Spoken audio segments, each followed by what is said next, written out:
Come on in, take a sip. Let's wind down. It's time to jump into a Guardian grid, and today I'm finishing up what's left of that 13 Krems, the Sandgrube 13, the blaue Zweige that I picked up yesterday. And I put them in the fridge overnight, in a little wine fridge I have, because I don't want them to go bad overnight. I mean, it's a vinegar, essentially, and it spoils and stuff. So if you let it sit out overnight, it can kind of get a bad taste to it.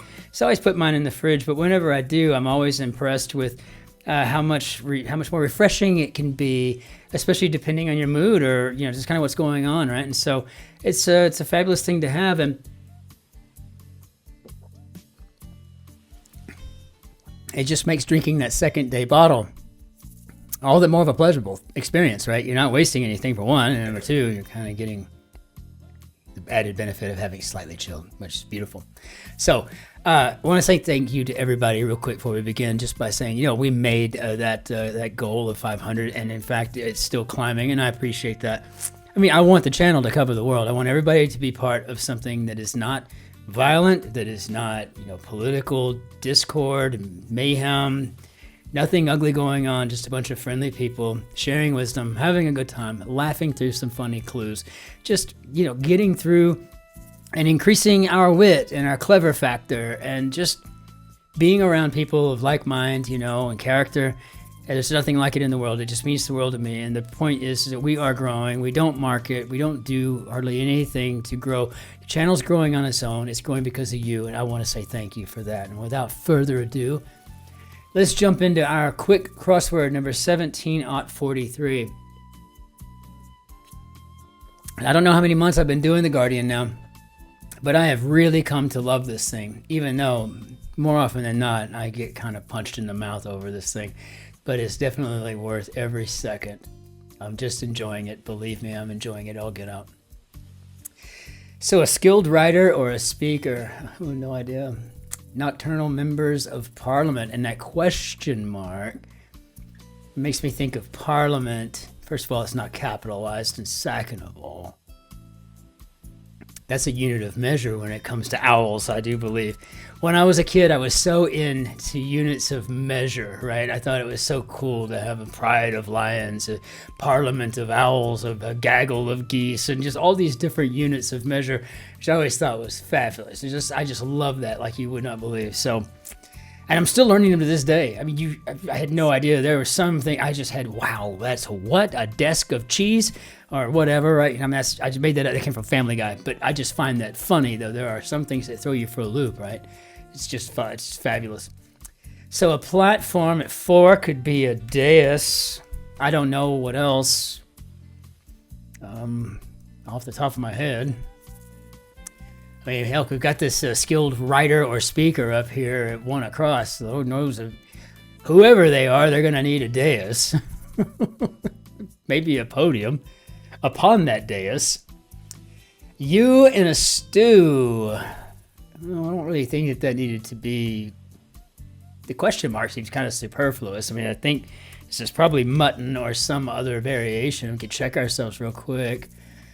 Lidos, anagram. The only thing I can see would be solid. I'm a little bit faster with these if they're shorter. It takes me a little bit longer to get something together. Oh, no, I have no idea. No idea, but looking at the skilled writer or speaker, this could certainly be a wordsmith. And it makes me feel a little bit better because I'll be honest with you, I don't really feel too terribly comfortable with the dais or mutton. So, I mean, they fit logically. But I don't. Bringer of case.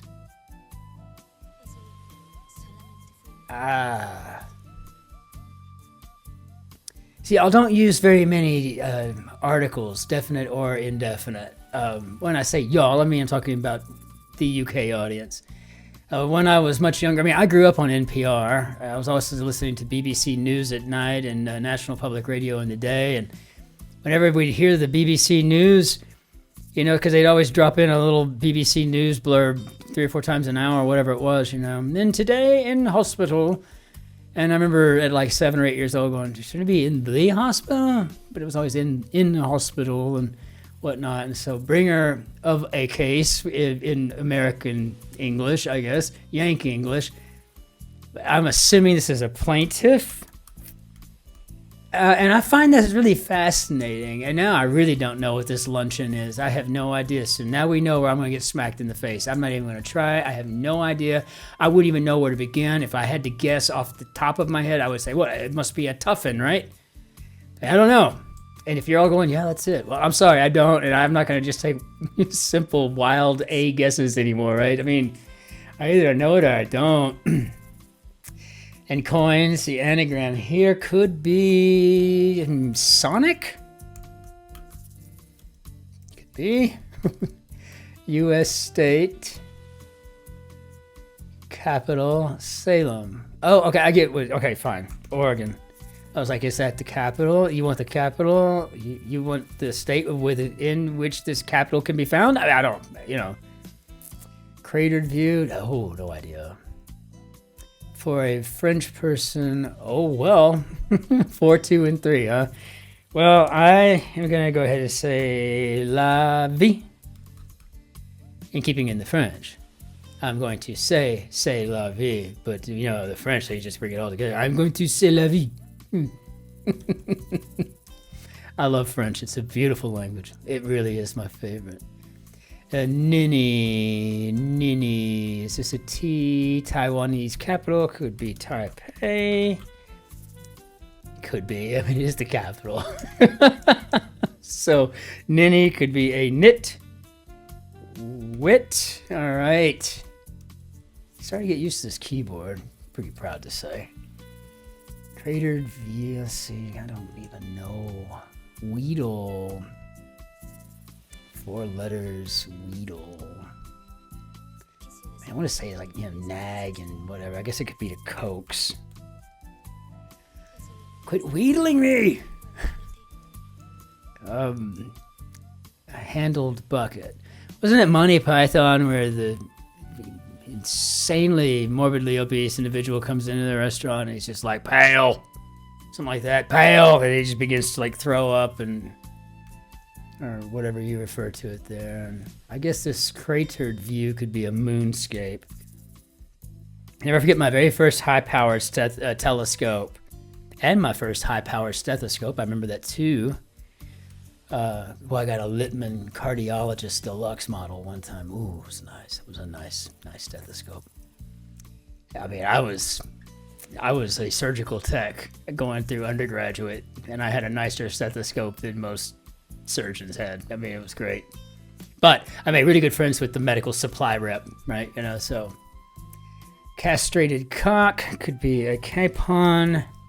And you just couldn't say that in the United States unless you're like in one of the Carolinas. I can't remember if it's North or South. I think it's South Carolina, where the University of South Carolina, I mean, their mascot's like the Gamecocks, and it's like a rooster. I mean, I get that, right? Or a would-be capon who still has all of their original parts, but most United States, you start throwing cock around, it takes on a different meaning altogether. So, buckwheat relative whose acid leaves used in salad.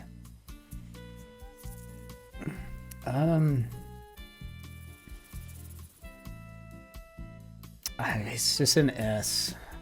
Sparkler on dancer's uniform, I guess sequin.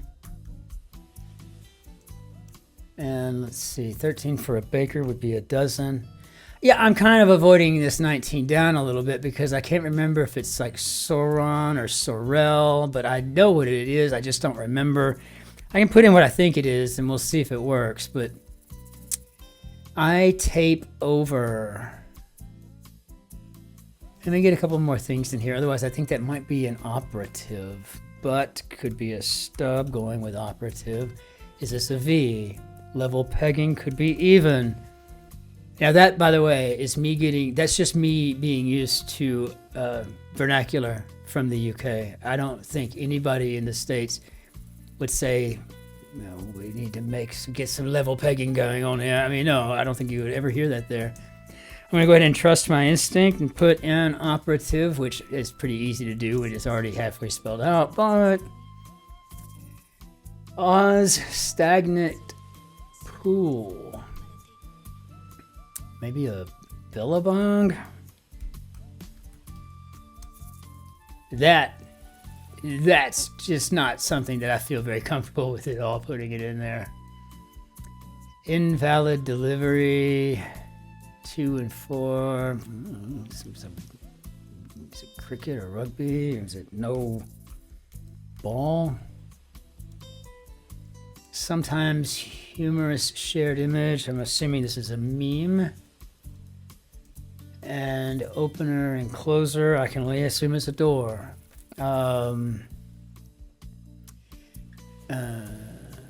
Nice place, 4 and 5, question mark. Okay, so something's different. So probably Nice place. Nice place. So maybe le Côte d'Azur. C'est potin. Very tough.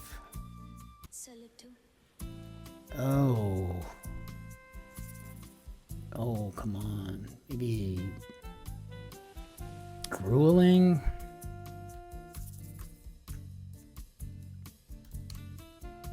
All right. Oh, I think we're at that point now, whether I like it or not, that I'm going to have to just do a check all to see if I'm right with what I think I know, or what I guessed my best at.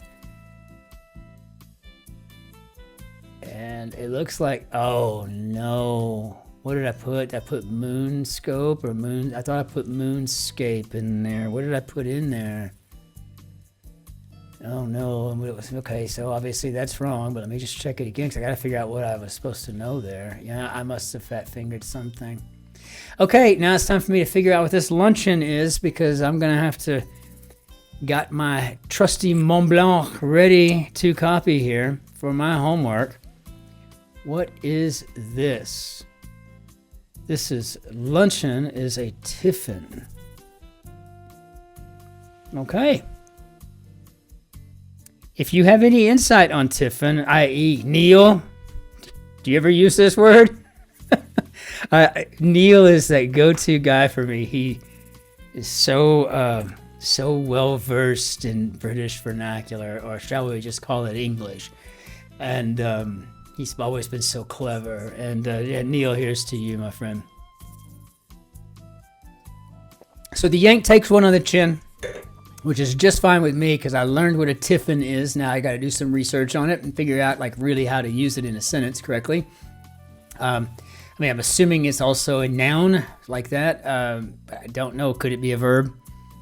I have read that in books, especially those from like Martin Amis and Sir Kingsley Amis, his father.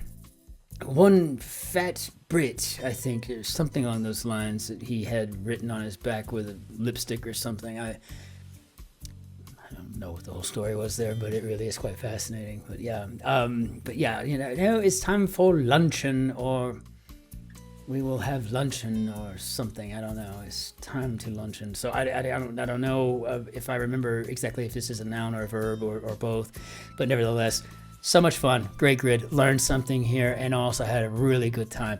No ball was kind of a guess, but I didn't really know what else it could possibly be. But keeping with my honor, I definitely probably deserved to not get that one, since I did not know putting it in there. A little unsure on Billabong, but also at the same time I felt pretty confident with that. Grueling fit by definition, so I felt like I was okay on everything except for tiffin and no ball, but no ball just seemed the logical course. And so, okay, out with the old and in with the new. Until we see you tomorrow, it has just been a pleasure. And thank you again for everything. It almost brings me to tears, so thank you. Ich wünsche Ihnen einen schönen Tag noch. Auf Wiedersehen, tschüss, servus, grüß Gott, ciao, Cin-Cin, au revoir. Que tengas un lindo día, masalamati, annyeonghaseyo, arrivederci, adios, aloha, and any other way I can remember to say see you later. Be well out there. Be good to yourselves. Be great to your friends, and be especially kind to the people behind you in the queue. Be well. Take care.